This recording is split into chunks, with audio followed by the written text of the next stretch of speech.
because I was raised in San Francisco. I knew no one in Los Angeles.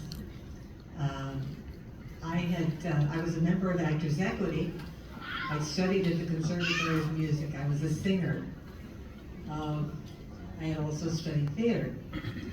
I'd worked a lot around the Bay Area all during high school and my brief 2 years of college. But when I came down to LA, I didn't know anyone. I didn't know a soul. I had an aunt and uncle who were in San Marino, and I was able to stay with them for a while. But then I didn't know how to drive. You know, Los Angeles, you'd better know how to drive or have a car, and I didn't. So that was my first hurdle. I had to get an old car and learn how to drive it. And then I did make a connection. I've forgotten how I did it. I think it was someone in San Francisco who were to get me in the Hollywood Studio Club, which was my lifesaver, because that really got me in the like the river of acting and people and girls who were working. I didn't realize that when you're a member of one of the actors' unions, you can get your SAG card immediately. I didn't know that. And I had my Actors Equity card. They never asked me about that. They asked me about my SAG card. And of course I wasn't an SAG member. So it took me a while to get started.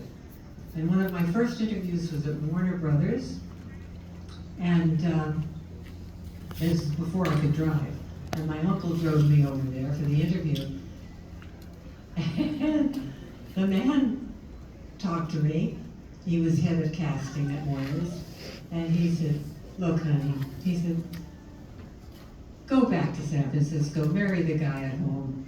He said, you know, you're a sweet little girl, you're kind of pretty, but you're not Hollywood material. I said, yeah, go home. So I went out to my uncle. He was ready to go back in and smack him. What am I going to do? And I got back to their house and I sat there and I thought, you know, he really didn't ask me what I'd done, what my background was, what my background in theater. I'd done a lot of theater. And besides that, does everybody have to look the same? We come in all colors and all sizes and shapes. What is this? I'm not Hollywood type. So I stayed, but that was a killer. That was, you know, when you're 20 years old and someone says you're not pretty enough. Oh, and he showed me a picture of his daughter. And he said, this is what they want, honey. Big. I won't even say the word. The men in my family didn't do that. And I thought, gosh, he's talking about his own daughter. You know, good grief. So, but later on, there were really no big hurdles. You know, it was just steady. You never struggled to break out of any, you know, stereotypes or roles that you felt like constrained in. You were able to always pursue whatever role you may want to. Yeah. You know, actors act. You rarely say no. You say, oh yeah, I'll do that. Oh yeah, I can ride a horse. Tell them about that horse. Oh yeah. With Elvis. Yeah. You want to tell them a little bit about that horse going up the hill? Oh, you mean Flaming Star. Oh, that was Flaming Star with Elvis, yeah. Well, they brought me out to the wherever they were shooting to be friends with the horse, and I was fine. I you know, the wranglers all took me out with the horse, and it was great going on flat ground, and it was. I thought, well, this is a piece of cake. This will be just fine. And then the end of the show, I don't know if you've seen that film, but at the end of the show, Steve Forrest is up at the top of the mountain. Elvis is dead. And ride the horse up this mountain to Steve at the top.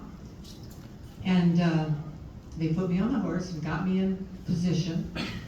And I looked and I said, "That's an irrigation ditch." And they said, "Yeah, yeah."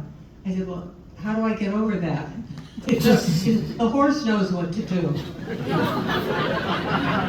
Okay, all right, that's just fine. But so the director said, "Action," and then the wrangler hit the horse in the butt, and the horse took off, which they'd never done when they were showing me how to do it. Jumped over the irrigation ditch. I'm hanging on for dear life, going up the mountain, and there's a tree with a big limb out there. And then I hear, "Barbara, duck, duck!" And I ducked and got up. I was so shaken. I got off the horse and took 12 deep breaths.